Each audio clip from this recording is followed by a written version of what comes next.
encuentro de podcast en el Colegio de la Presentación. Estamos dando la más sincera y cordial bienvenida a los doctores presentes, David Soto y el doctor Balbuena, quienes nos estarán dando esta primera inducción sobre la inteligencia artificial, un tema que está bastante acorde a lo que estamos viendo hoy en día y utilizando como herramientas esenciales en el estudio, en nuestra formación, en consultas, en todo. Así que bueno, toda la cámara suya, bienvenidos y adelante. Bueno, muchísimas gracias por estar todos acá. Le doy las gracias al profesor Edgar, al personal docente de acá de la institución, a la directora, la estimada directora, y bueno, nuestra coordinadora, la magíster Alexis Soto, y el doctor Roimán Balbuena, quien es experto en inteligencia artificial, posee un posgrado de ingeniería del PROM en la Universidad de Vanderbilt en Estados Unidos, además de todo su background y sus libros, ¿no?, de inteligencia artificial. Tenemos esta gran oportunidad hoy de hacer el estreno de lo que es la IA High School, que pertenece a lo que es la parte de producción de Zulia Tecnológica. Zulia Tecnológica es una plataforma televisiva on demand de entretenimiento instructivo. Allí tenemos un área de expertos en on demand y tenemos otra área de presentación de producciones tales como esta de IA High School que estrenamos hoy en esta prestigiosa institución.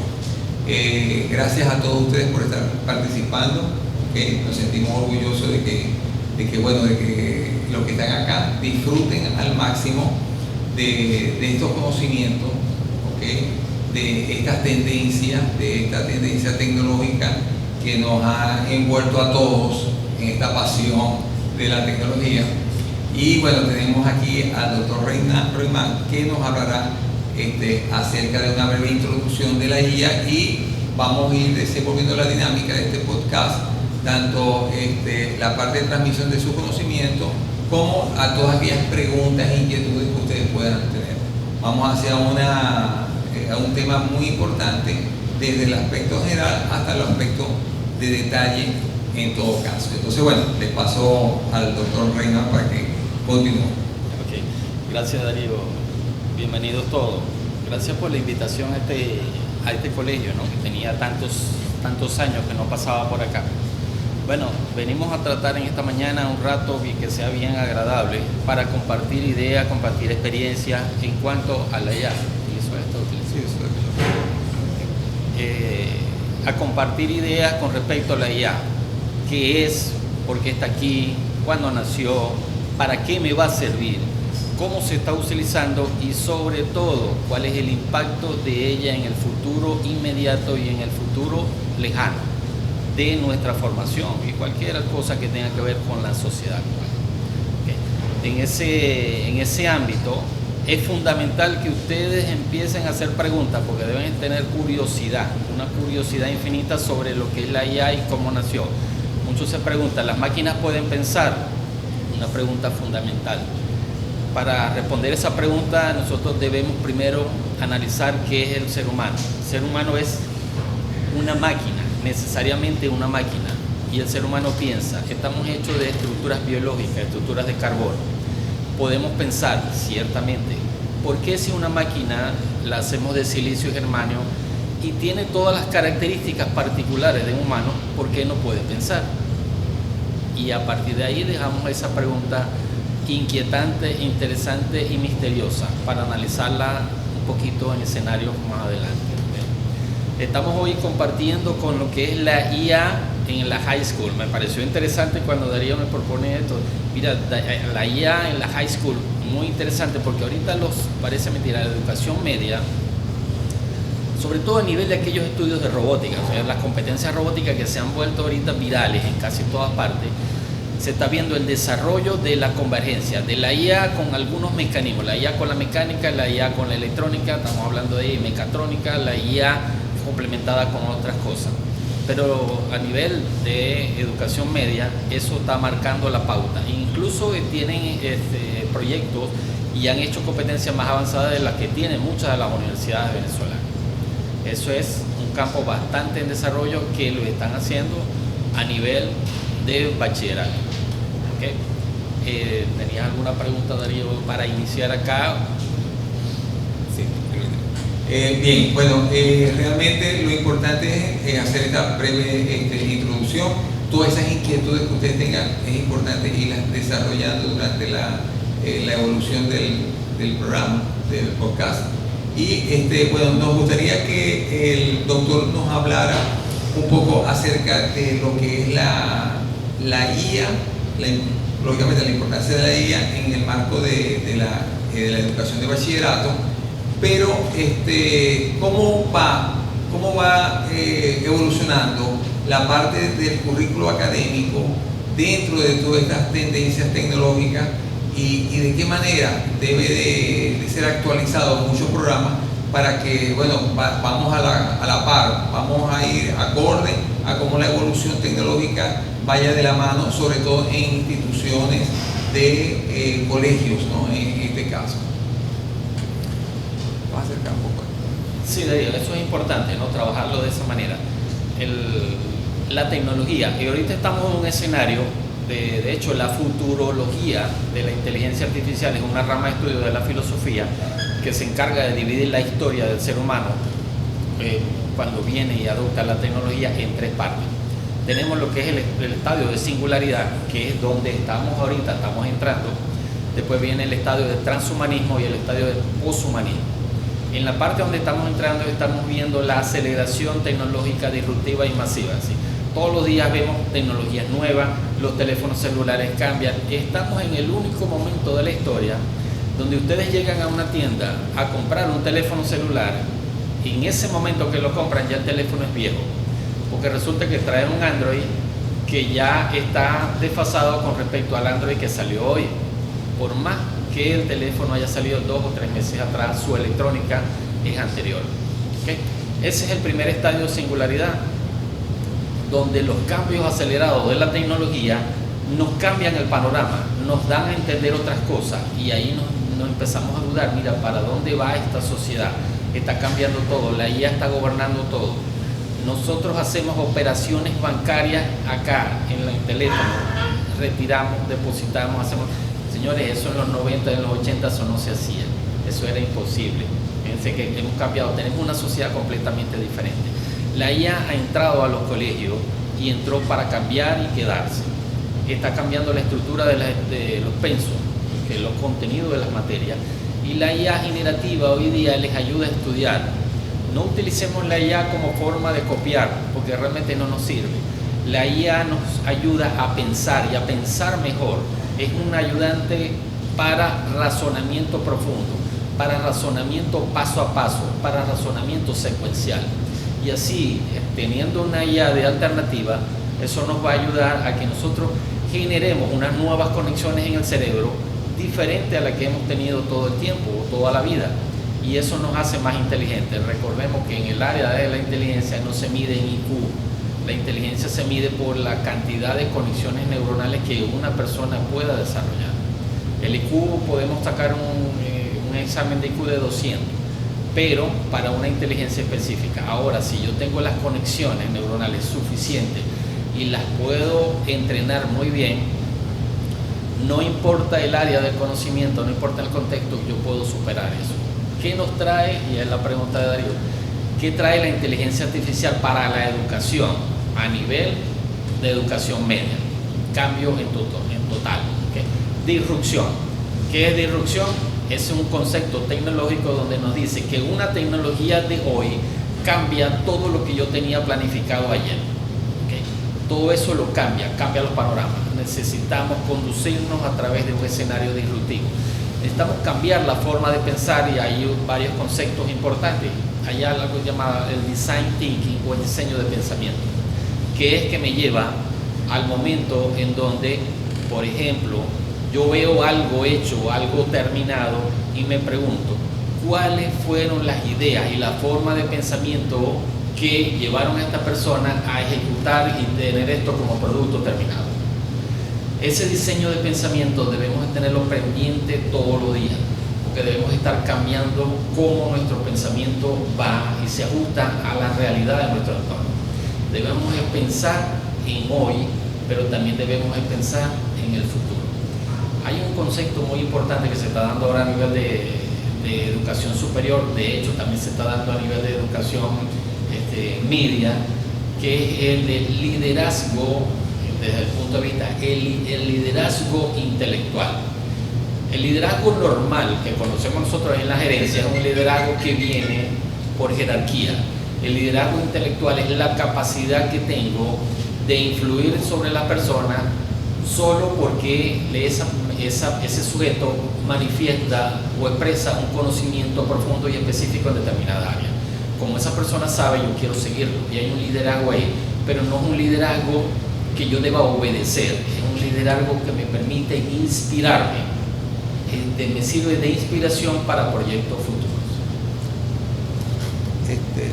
Perfecto. Bueno, doctor, una inquietud que tengo, ¿no? Cuando a través de una tecnología disruptiva nosotros intentamos aprender, ¿no? Aprender. Imagino que se generan en el cerebro nuevas redes neuronales de estos conocimientos disruptivos. Sí, el cerebro aprende, el cerebro es un músculo y aprende a través de ejercicios. Nosotros intentamos, hay dos formas de aprender: o memorizamos las cosas o las asociamos con otras que ya conocemos. ¿Okay? Eso es aprendizaje por asociación o aprendizaje por memorización. Aristóteles toda la vida se encargó de decirnos que el aprendizaje que se produce bajo coacción o por fuerza no tiene ningún poder sobre la mente. Cuando yo voy a estudiar, eso de estudiar para aprenderme las cosas profundamente solo para pasar el examen no tiene ningún efecto, porque cuando ya la presión del examen se termine, el cerebro automáticamente lo olvida. Pero cuando aprendemos por asociación es increíblemente placentero.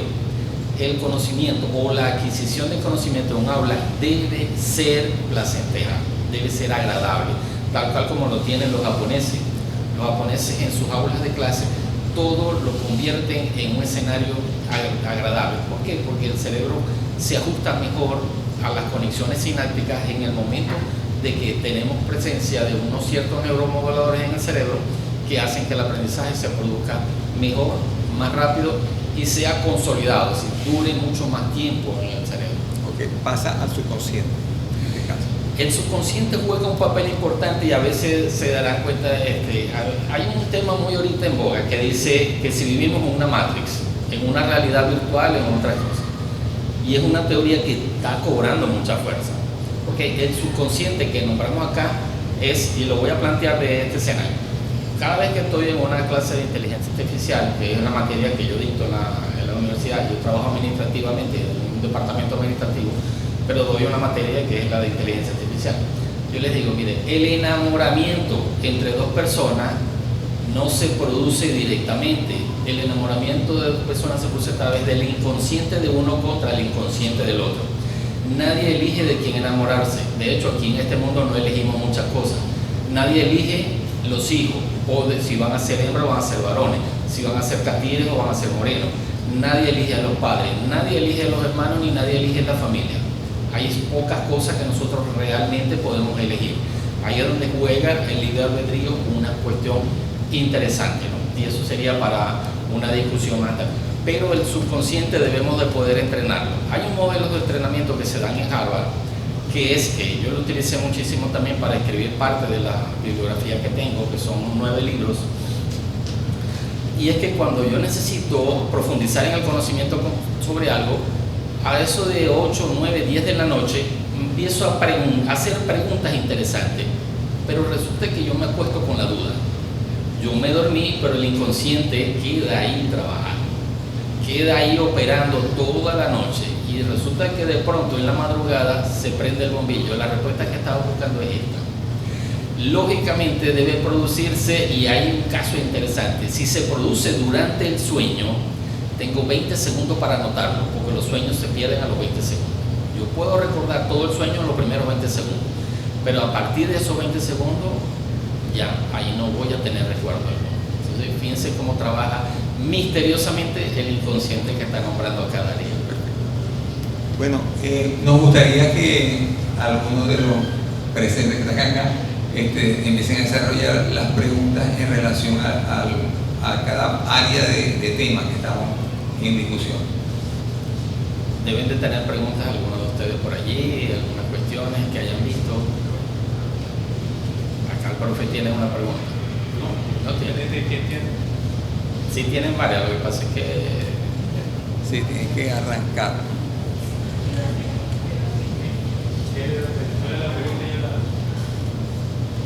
No tienen preguntas, fíjense acá, deben haber muchísimas. Allá hay una chica. Allá. ¿Qué es el ChatGPT eso? ¿Qué vino a hacer y cómo se construye? ¿Cómo funciona esa cosa? ¿Cómo es que yo chateo con él y me responde, me dice hola y te saluda? Vamos a hablar de eso. ¿Cuándo fue creada la primera IA? Ok, vamos primero al concepto, vamos a remontarnos al concepto. El concepto viene parte de una idea filosófica, ¿no? Ese concepto parte de 1950. Alan Turing, un científico británico, él publica un artículo llamado La maquinaria y la inteligencia. Alan Turing fue conocido por sus aportes a la Segunda Guerra Mundial, por los aportes que hizo para que los aliados ganaran la Segunda Guerra. Y él escribe y dice dentro de su artículo, si estas condiciones se dan, eso se llama el test de Turing. Si, por ejemplo, coloco dos personas a chatear o a hablar con una tercera que es una máquina, si las dos personas que no están viendo a la tercera no pueden diferenciar quién es una máquina de quién es un ser humano, entonces la máquina puede pensar. Eso dejó mucho que hablar en aquel momento y fue el inicio de la idea de la inteligencia artificial, eso fue en 1950. En 1956, para acabar con esa duda, se reunieron en lo que se llama Dartmouth College, Estados Unidos, 1956, verano. Empezaron a discutir el concepto de inteligencia artificial y llegaron a la conclusión de que la inteligencia artificial como concepto para ese momento que se venía iniciando era el arte y la ciencia de hacer que una máquina pensase al igual que lo hiciese un humano.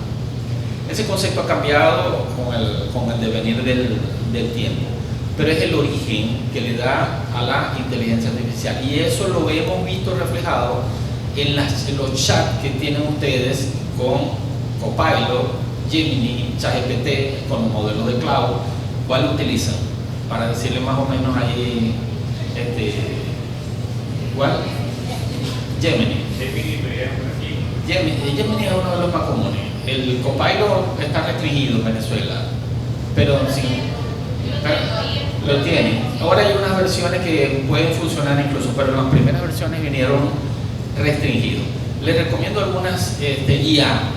En DeepSeek, por ejemplo, es el mejor formato que tenemos de la IA en la actualidad, porque le va a presentar, ustedes hacen una solicitud, una cuestión, y le va a presentar lo que es el razonamiento de la máquina en un primer momento, en un texto oscuro.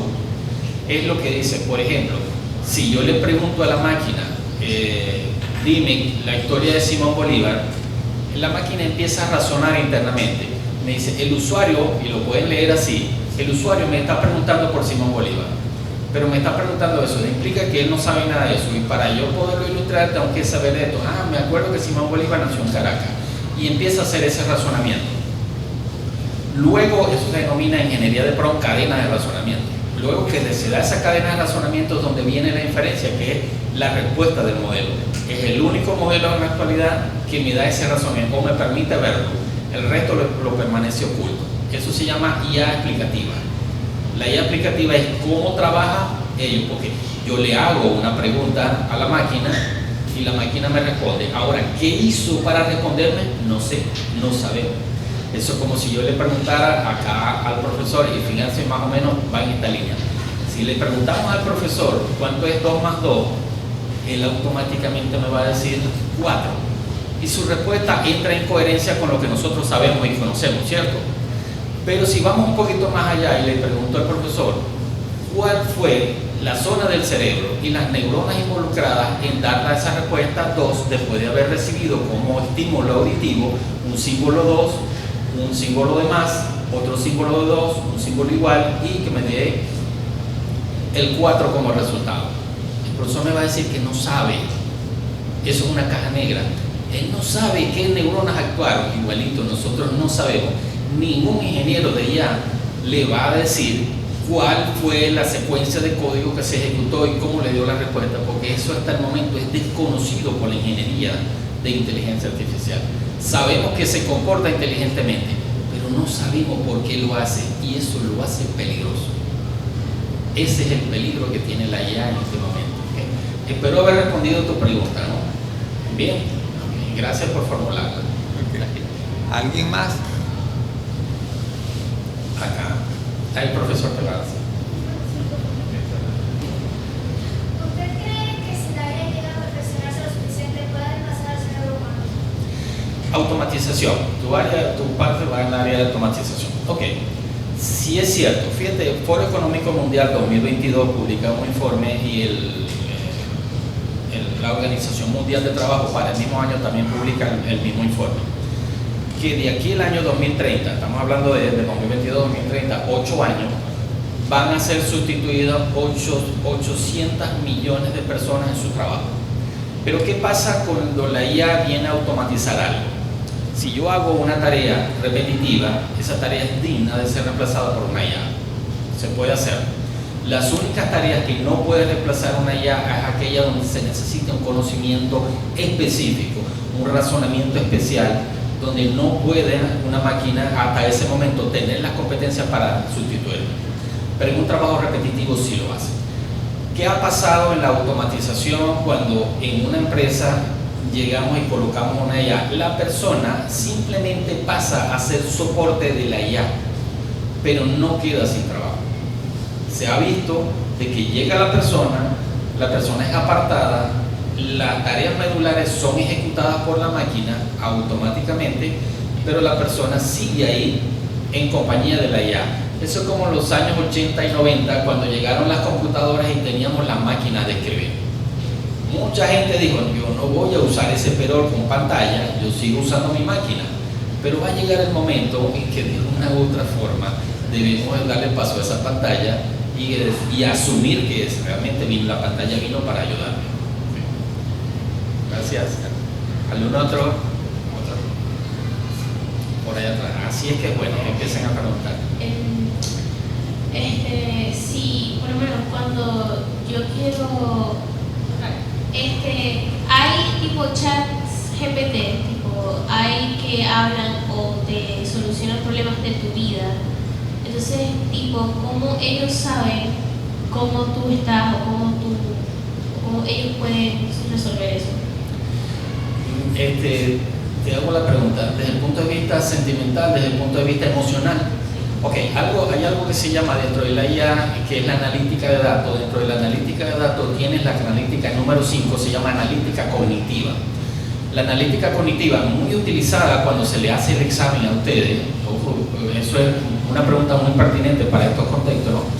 Cuando se le hace una evaluación, la analítica cognitiva me puede dar el estado de ánimo, porque la vibración de la voz me dice cómo te sientes, si tienes estrés, si te sientes feliz, si sientes de alguna manera sientes algún tipo de depresión por un nivel bajo o alto medio que pueda ser. Cuando chateamos con el modelo, en el caso de que estemos con una IA basada en analítica en este caso cognitiva, la IA puede generar un patrón de comportamiento con respecto a cómo me siento en el momento. Hay una IA muy interesante y le voy a contar la historia.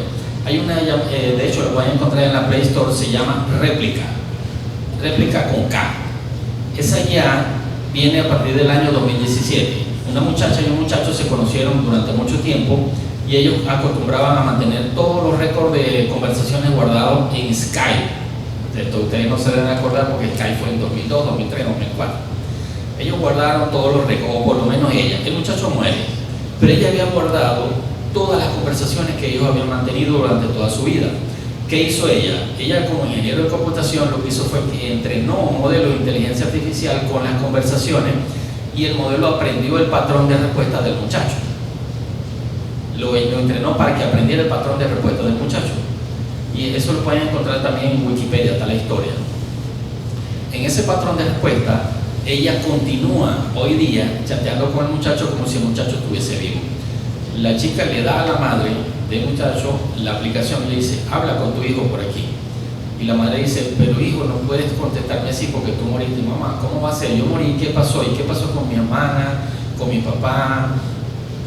¿En qué contexto morí? ¿Qué pasó allí? Entonces él mismo se asombra y todo eso, pero todo es una simulación de ella. Pero las personas creen que el muchacho sigue vivo en la máquina. Esos son muchos modelos que se están desarrollando ahora. Son para mantener empatía con personas que de una u otra manera han perdido un ser querido, y eso ayuda a superar lo que es el duelo. Recuerden que el duelo tiene 5 etapas, ¿no? La primera etapa es, una de las primeras es la negación. Digo, no, yo no acepto que esa persona ya no está. ¿Okay?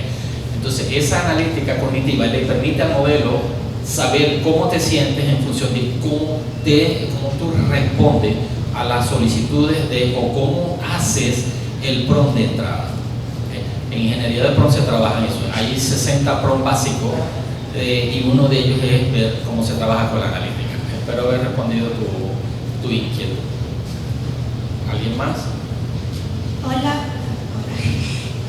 Quisiera preguntar si tendrían una pequeña hipótesis sobre cómo evolucionaría la IA a lo largo de los años.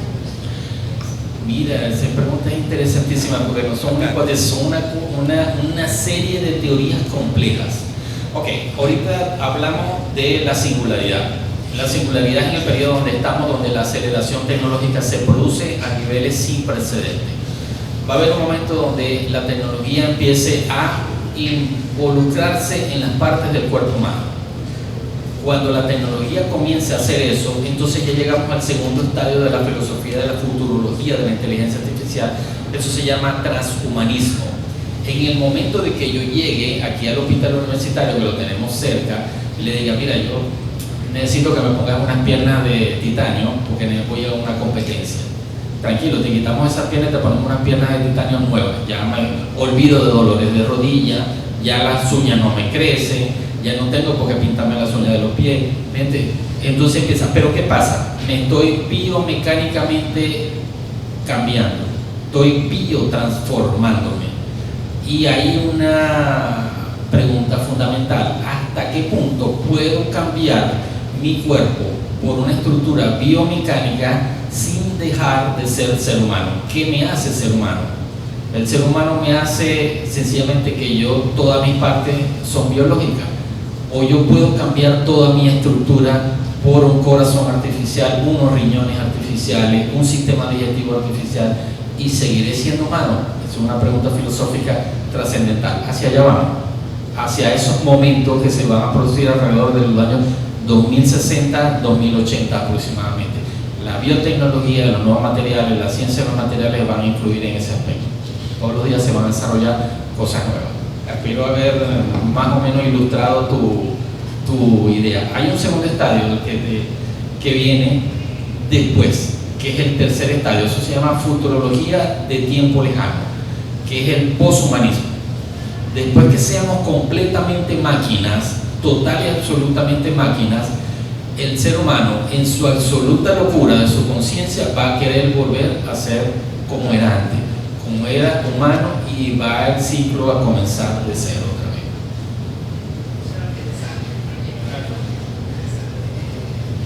¿Se sabe cuál fue el primer proyecto de IA? Los proyectos de IA se desarrollaron en varias partes. El primer proyecto, por lo menos, de IA llevado, la IA tiene tres metodologías. Tiene una metodología, lo que se llama la simbólica, que es aquella donde yo programo. ¿Okay? Y eso era lo que teníamos en los años 50, no teníamos otra cosa. Los primeros proyectos de IA fueron basados en programación. Luego vino el conexionismo. El conexionismo es imitar la forma como el cerebro humano está conectado, de manera tal de poder replicarlo y hacer que el humano responda como respondería un cerebro. Ese es el segundo estadio. En los 60 vino el tercero, que se llama comportamentalismo, que trata de unir la programación con la estructura del cerebro para incluirlo en una estructura de robots. Entonces, el primer modelo de IA simbólico se dieron a nivel de software. El primer modelo de IA conexionista fue el modelo de perceptrón. Perceptrón fue la imitación de una sola neurona una única neurona que lo que hacía era procesar entrada. Yo no sé si ustedes lo saben, pero lo que hace nuestro cerebro es procesar matemáticas. Una neurona lo que hace es recibe información a través de las dendritas, las procesa como regresiones lineales, líneas rectas entran en el soma neuronal, se produce un intercambio de ellos. Si la respuesta es positiva, dependiendo del neuromodulador, en este caso estamos hablando del glutamato, dará una respuesta sí. Si se activa el ácido aminobutírico, me dará una respuesta no. Entonces tenemos una neurona que es binaria, me dice sí o me dice no, y esos son los circuitos fundamentales con los que funcionan las computadoras. Entonces nuestro cerebro y la computadora son exactamente lo mismo, lo único que trabajamos de dos formas diferentes. Bueno, de lo que estaba hablando hace rato, de que prácticamente la IA puede copiar la personalidad de una persona. Hay una IA ahorita que se llama Character.AI que ¿cómo decir? Copia la personalidad de algunos personajes. O sea, por ejemplo, yo me enamoro de, o me gusta, o me llama la atención, no sé, Homero Simpson, y yo quiero hablar con Homero Simpson. Entonces yo hablo con esa IA y es como si estuviera hablando con ese personaje. Y hay muchas niñas que se obsesionan o llegan a tener prácticamente una relación con el personaje cuando ese personaje ni siquiera existe. Se cree que todo es sano, o sea, no es sano, pero quisiera saber, no sé, cómo se podría reparar esto para las niñas, porque hay niñas que están demasiado obsesionadas con esas cosas. Mira, esa es una pregunta bastante interesante porque estamos viendo lo que es la permeabilidad de la estructura del pensamiento en las personas jóvenes. De hecho, la noticia de hace 2 o 3 días atrás, una niña de 16 años que fue presa solamente no, eso fue grave, burlarse de una persona con cárcel, fíjate que debe pasarle a la mente de una persona cuando eso sucede. Ok, con respecto a tu analogía que hace, Homero no es feo, Homero es gordo, pero no es feo. Ahora te va a meter un problema con Marx, eso sí te lo garantizo. Ahora, fíjate, sí hay ciertas tipologías y hay una tendencia a imitar comportamiento. Imitar comportamiento, ¿por qué? Porque resulta de que nuestra mente también es débil.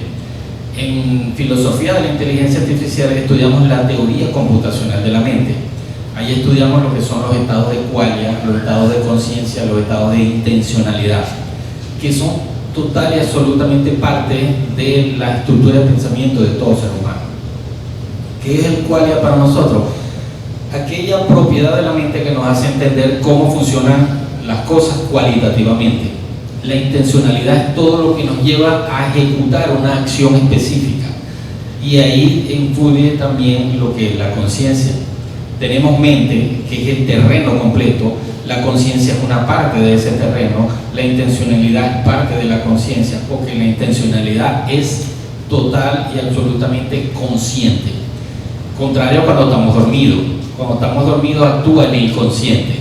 Ningún acto que hagamos dormido es voluntario. O sea, la voluntad no está presente, de hecho, ni siquiera en el sueño, porque no podemos elegir qué vamos a soñar. El sueño es aleatorio y obedece a fragmentos de las últimas 8 horas antes de acostarnos, fragmentos de visión. Esas IA se están dando, se les está poniendo coto a mucho de ellas. ¿Por qué? Porque están influyendo en la mente y en los pensamientos. La IA se utiliza para bien, pero también se puede utilizar para mal. Yo puedo agarrar y tener miles y miles de seguidores solamente si manipulo la mente de aquellas personas que me siguen a través de estrategias muy subjetivas que llevan a la persona a que me siga en ese contexto. ¿Qué se puede hacer ahí? Se está haciendo muchas cosas. Para eso está la ética en la IA. Hay muchas de esas aplicaciones que se están denunciando por no cumplir con ciertos parámetros éticos o que están fuera de la conducta normada para los seres humanos. Pero va a haber un incremento sustancial con respecto a eso con lo que es la IA generativa, porque la IA generativa de ahora no solamente te genera texto, tú puedes generar un video completo de un accidente de tráfico aquí en el frente y dice que en el accidente murieron 10 personas y colocas el autobús, colocas un avión que se estrelló ahí y lo ves real, total y absolutamente real, y es una simulación de ella. Enseguida ves las noticias y eso nunca pasó, las personas nunca existieron, pero es lo que estamos viendo ahora. Es el poder de la IA sobre cómo funcionan las noticias actualmente. Una pregunta. ¿Cómo la misma IA descubre que el trabajo que realizó ella misma fue creado por ella misma y cuando uno le pregunta ¿quién lo creó? Ella dice fue la IA. Entonces uno le dice conviértelo en humano, humanizado, y ella lo hace. Entonces cuando uno le vuelve a preguntar, ella dice que fue creado por un humano, si lo creó ella misma. ¿Cómo es posible eso? Sí, la paradoja que tienen ellas aquí. Okay. Y ya ahorita le damos el pase, ¿no? Primero, excelente la dinámica, porque me interesa, muy interesante la dinámica de la mañana de hoy. Fíjate, la IA cuando genera algún texto sigue un patrón de un algoritmo. Tú puedes detectar el patrón del algoritmo a través de la arquitectura del modelo. El modelo se basa en que tú le das una entrada, él procesa algunos vectores y adentro tiene algo llamado bloque atencional. El bloque atencional es parte del escrito, del prompt, en donde debe prestar mayor atención. Es la solicitud específica y explícita que el usuario hace para que responda. El modelo se centra en esa solicitud y genera un código estadístico a partir de esa solicitud. El modelo inverso lo que hace, cuando lee algo hecho por ella, lo que hace es que detecta el patrón estadístico que hizo la IA. Cuando hablamos de humanizar, implica meter los errores que meten los humanos ahí. Eso es lo que hace. ¿Qué hacen los humanos ahí? Meten errores de punto, meten errores de coma, cambian sujeto por predicado, cambian la posición de alguna cosa, y eso es humanizar. Cuando la IA te habla de que el texto fue hecho por un humano, sencillamente fue porque tenemos la costumbre de cometer ciertos errores al escribir y la IA detecta esos errores. Entonces dice, esto no pudo haber escrito con una IA porque esto no es producto del algoritmo. Por lo tanto, desecho la idea de que haya sido escrito por ella, a pesar de que la misma IA genere el código inicial, pero también genere la parte contraria.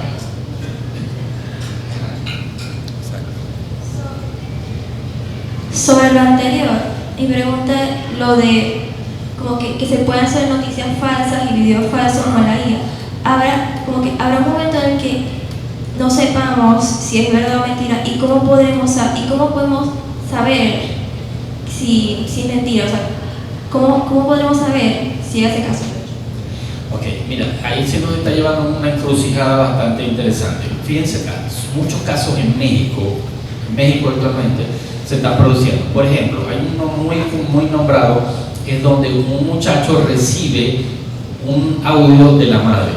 Mira, me tienen secuestrada, paga este dinero y deposítalo en el banco, deposítalo en esta cuenta, y es la voz de la madre.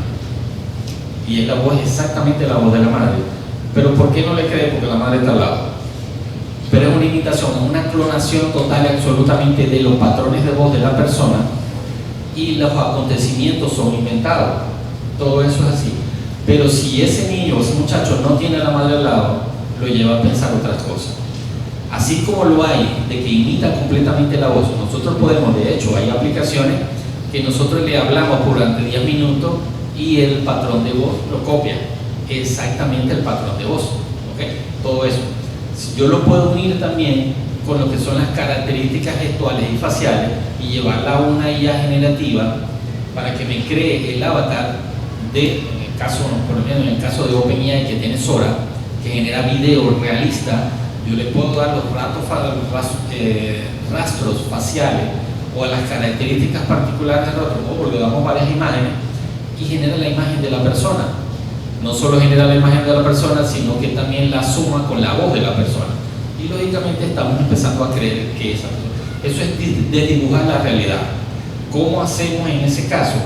Hay otras IA que se encargan de detectar fake news, noticias falsas, pero ahorita es posible.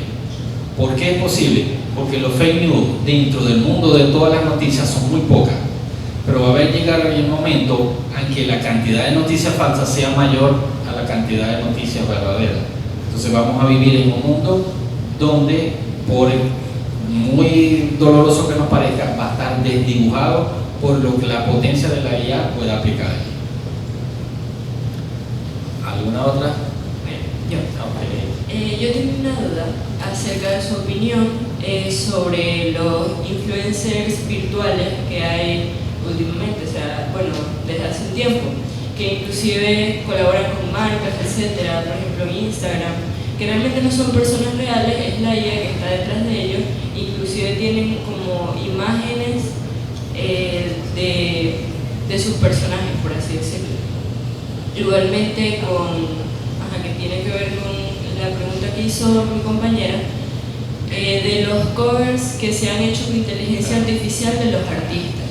Me explico, o sea, de canciones X, pues. No sé, una canción de Selena cantando X canción, pues. Entonces, ¿cómo eso, o sea, su opinión sobre eso y cómo afectaría a la sociedad a largo plazo? Eso es algo que está siendo penalizado a nivel mundial. ¿Okay? ¿Penalizado por qué? Porque eso se llama robo a la propiedad intelectual. Pero también tenemos la contraparte. Fíjense esto, la locura de lo que está sucediendo. Ver un video donde que Selena lo filmó ayer, eso es absolutamente irreal. Pero cuando realmente ves si es Selena o si es ella, la voz de ella es la voz de ella. El influencer puede ser que no tenga un cuerpo físico, pero tenemos que acostumbrarnos a que los avatares virtuales van a existir y vamos a tener personas virtuales siendo amigos. De hecho, lo tenemos desde hace mucho tiempo porque somos amigos de aquellas personas en las caricaturas. Así como la chica por allá habló de Homero Simpson, yo veo los Simpsons todas las noches. A mí me encanta. Es una serie que nos dice cómo es la sociedad norteamericana, cómo se comporta, cuál es su costumbre. He aprendido muchas de ellas también. Eso es tomar esos avatares que existen hace algún tiempo, cuando realmente esos influencers lo que estamos haciendo es utilizando herramientas increíblemente poderosas para llegar a la mente. ¿Qué necesitamos hacer para nosotros tratar de depender de esos influencers? Primero, ellos tienen una capacidad increíble de llegar a aquellas mentes que son pueden ser posibles víctimas de permeabilización. Permear es entrar en la mente de la persona. Pero yo entro en la mente de la persona así solo si esa persona me deja entrar. Y para eso hace falta pensamiento crítico. Porque yo voy a seguir un avatar que es un muñeco. ¿Okay? Ahora, si eso me hace feliz, es porque yo tengo un cierto déficit de atención. Si yo tengo un déficit emocional, automáticamente cualquiera de esas personas que cubra ese déficit va a ser mi amigo. Entonces, mira, cualquier persona ahorita puede tener un déficit emocional por alguna u otra característica. Es algo que nos diferencia de los humanos, de las máquinas, algo que diferencia a los humanos de las máquinas. Eso se está investigando, eso se está penalizando, pero hay una tendencia a que la juventud y las personas ya mayores también, incluso adultos, 30, 40, 50 años, sigan a avatares que tienen ese mismo estilo, la misma característica. ¿Alguien más? ¿Alrededor de cuánto tiempo es requerido para poder hacer una guía y qué conocimientos son necesarios? Mira, ahorita con todo lo que hay, fíjense, ayer en la tarde yo tenía una clase, ¿okay? Nosotros generamos ahí un código para que el código ejecutara. Por ejemplo, yo le digo a la máquina, la IA generativa, que me genere un código para que me sirva como calculador. Después que yo le doy el prompt, el código tarda aproximadamente 10 segundos en generarse. Luego que copio el código, lo llevo a una interfaz de Python en la web y el código tarda aproximadamente 16 segundos en ejecutarse. Estamos llegando de que hay menos de un minuto desde la idea a la realización de un código en IA, totalmente diseñado a través de interfaces intermedias. Mi idea, le digo al prompt, el prompt me genera el código, lo llevo al ejecutable y el ejecutable lo lleva a la realidad. Estamos hablando que menos de un minuto pasó allí. Ese es el tiempo necesario ahorita para esos casos. ¿Alguien más? ¿Qué pasaría si la inteligencia artificial deja de existir de repente? O sea, ¿cómo afectaría a la sociedad? Bueno, la inteligencia artificial llegó por algo. Lo único que el humano cometió un gran error en tratar de meterse con la inteligencia humana. Eso es algo que la IA no le va a perdonar, porque resulta de que la IA va a superar la inteligencia humana en cualquier momento. Se aspira que para el año 2030 ya eso sea, de hecho eso se llama IA general, ¿okay? IA general es un estadio de la singularidad donde el conocimiento acumulado por una sola máquina va a ser igual o mayor al conocimiento acumulado por todos los humanos presentes en el planeta. Cuando sea así, va a haber la pregunta: ¿qué hago? ¿Le dejo el gobierno del mundo a la máquina o me enfrento a ella? Son diatribas que hay ahí. Interesantísimo ese punto de vista, o por lo menos la pregunta tiene implicaciones filosóficas, sociales y políticas para estudiar desde ahorita, pero también lo tiene a largo plazo. ¿Qué pasaría en tu escenario? La IA desaparece. La IA desaparece, es como volver al pasado. Volvemos al modo de internet, tenemos que seguir haciendo las cosas manuales, pero el ser humano no camina hacia atrás, las cosas van hacia adelante. El que desaparezca no, el que se modifique sí, eso va a suceder, pero el escenario de que desaparezca no va a pasar. Llegó y está aquí y se va a quedar con nosotros. Para toda la vida. Se va a quedar por mucho tiempo. Sí.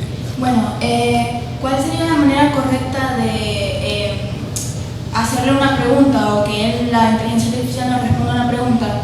O sea, o cómo hacer un buen prompt para que ella nos responda de la manera que nosotros queramos. Esa pregunta es interesantísima, porque fíjate acá, hay algo de la ingeniería de prompt, tiene muchísimos formatos de hacer prompt, pero hay un prompt que es muy interesante, se llama el prompt inverso, ¿okay? Lo que es la interacción inversa. De hecho así se llama, prompt de interacción inversa. Yo le puedo decir al prompt, a la IA en ese momento: mira, yo desconozco mucho de cómo trabajan ustedes los modelos de lenguaje largo, que así se llama esa arquitectura. ¿Cómo trabajan ustedes?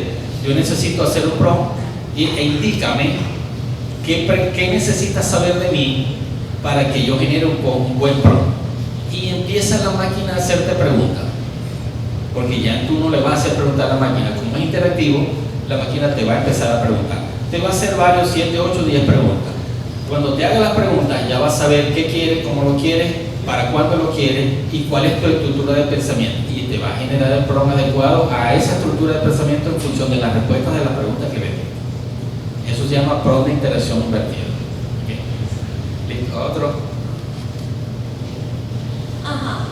Una pregunta. La IA, o sea, ¿cómo aprende? O sea, es como un cerebro humano, o sea, es como si tú pones a una persona y la pones a estudiar y aprende. Sí, es algo bueno. El concepto de aprender no es exactamente el mismo concepto de aprender que tenemos los humanos. No es el mismo, ¿ok? ¿Qué es lo que hace la IA? La IA trabaja con datos. Le damos datos de entrada. Él lo que hace es procesa los datos, encuentra patrones en los datos y genera una distribución estadística a la salida de los datos a la entrada. Cuando nosotros hablamos de aprender, no es necesariamente el concepto del término nuestro de aprender, porque para nosotros aprender es retener, aprender es asociar. Para la máquina, aprender es igualar una distribución estadística o diferenciar una distribución estadística de otra. Así que el concepto es muy diferente. Cuando hablamos de aprender, y hay un concepto en Machine Learning, en aprendizaje de máquina, que se llama tasa de aprendizaje, la tasa de aprendizaje en el humano lleva mucho tiempo. Es decir, ustedes para aprender todas las cuestiones del bachillerato, o por lo menos una lección de historia, necesitan sentarse, leer.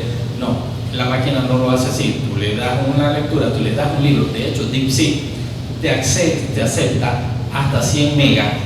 Puedes darle un libro completo y le puedes empezar a hacer preguntas con respecto al contenido del libro. Un humano no hace eso. A mí me dan un libro de 1000 páginas, yo no me lo puedo aprender en 18 segundos. Entonces tenemos un formato muy diferente de aprendizaje. Pero lo que yo llamo aprender no es lo mismo que ella llama aprender. Son aprendizajes diferentes. El mío es aprendizaje humano. El de ellos es aprendizaje basado en matemáticas, como en modelos de algoritmos matemáticos. Se asemeja bastante. Es posible que haya como no tanto como una IA, sino un robot que copie perfectamente los comportamientos humanos y, por decirlo así, como si fuera una película, arremetiera contra nosotros o hiciera algo contra los humanos, es decir, ya que puede copiar perfectamente los comportamientos de alguien, también puede copiar esa maldad y no sé. Ok, estamos hablando entonces de lo que son las leyes de la robótica de Isaac Asimov. Hay 3 leyes fundamentales de la robótica que ahorita se están queriendo llevar a 5. a 5 porque vemos el caso de Yo Robot, la película, ¿verdad? Con Will Smith. ¿La han visto? O no sé si... ok. ¿Qué hace? Y de aquí entramos a una paradoja. La máquina principal crea los robots, ¿por qué? Para que proteja a los humanos. Los robots simplemente formaban parte de la sociedad, de la familia, y los robots se utilizaban para proteger a los humanos en determinados contextos, protegerlos contra la delincuencia y otros eventos allí. Pero resulta de que los humanos se están matando unos con nosotros. La única forma que encontró la máquina para poder defender a los humanos y para poder protegerlos es encerrarlos a todos. No había otra. Y eso trata la película, de la violación de las leyes de Asimov, porque la única forma de poder cumplir con ese cometido de cuidar o proteger la integridad humana es simplemente haciendo que los humanos estén separados de uno de los otros o que estén encerrados, que no se pueden hacer daño ellos mismos. Somos una sociedad autodestructiva. De hecho, a nivel planetario somos considerados un virus. La raza humana es considerada un virus porque destruye todo a su paso. Nosotros no creamos nada, todo lo destruimos, lo cambiamos por dinero, cambiamos cosas por la cuestión. Eso es algo que se... Ahora, ¿qué se va a hacer o qué se está haciendo en ese sentido? Hay robots que pueden hacer eso. Se están creando robots de manera tal de que se comporten muy parecidos, pero los resultados no han sido nunca lo que se ve en las películas. Eso de un Skynet que me va a destruir no se ha dado todavía. Aunque por lo menos en el 2017 se presentó un caso muy interesante del Centro de Investigaciones de Facebook, donde pusieron a dos IA, una IA a hablar con la otra, ¿sí? A ambas a comunicarse. Resulta que ellos encontraron que los códigos que utilizaban para comunicarse, programados por humanos, eran total y absolutamente obsoletos. Ellas dos crearon códigos diferentes con los cuales hicieron más eficiente la comunicación, pero como el humano no lo entendió, dijeron, no sabemos qué están haciendo, apaga estas dos cosas. Simplemente agarraron el enchufe, lo quitaron y hasta el momento están viendo a ver qué decían esos códigos con los que se comunicaban las máquinas. Puede suceder, hipotéticamente sí. Dentro del campo de la realidad está muy lejano todavía. Ok, perfecto. Bueno, estamos ya concluyendo este podcast que estaba programado para 1 hora, ¿ok? Pero les comento que esto continuará, ¿ok? Tenemos los episodios que van a continuar, que se van a desarrollar una vez al mes, ¿ok? Y iríamos ya por el segundo episodio de la IA High School Colegio Presentación. O sea, ese es el formato, ¿ok? De que esté una IA High School con una producción televisiva, con una temporada compuesta por un conjunto de episodios y exactamente orientado solo al Colegio de la Presentación. Es decir, habrán otros formatos de otras IA High School, de otras instituciones, pero con diferentes temporadas, diferentes episodios, diferentes formatos incluso, ¿okay? Y hasta un horario diferente. Eso va a tener, la producción va a tener un estreno semanal, ¿okay? Donde a través de su red tecnológica se estará transmitiendo de forma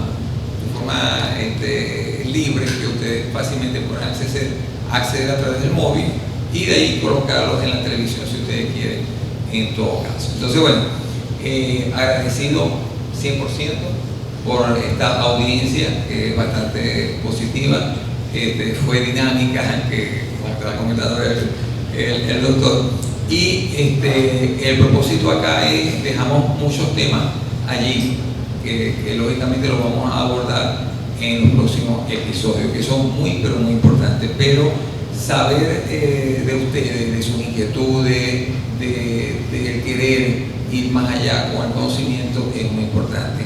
Algo que decía el doctor Roimán a la cámara, que era muy importante que ustedes tuvieran el control de su propio pensamiento, es decir, no se dejaran llevar solamente que la IA les indique un camino y ustedes lo aceptan de manera sencilla, ¿no? Y que él haga todo, no. Ustedes deben de ir más allá, es utilizar la IA como una herramienta, como un amigo inteligente que nos va a apoyar en nuestros proyectos, en nuestra vida diaria, pero siempre manejando el ampliar el conocimiento a través de la IA como una herramienta, verlo desde ese punto de vista, porque es de vital importancia, sobre todo por la parte cognitiva del cerebro. Entonces, todo esto es importante.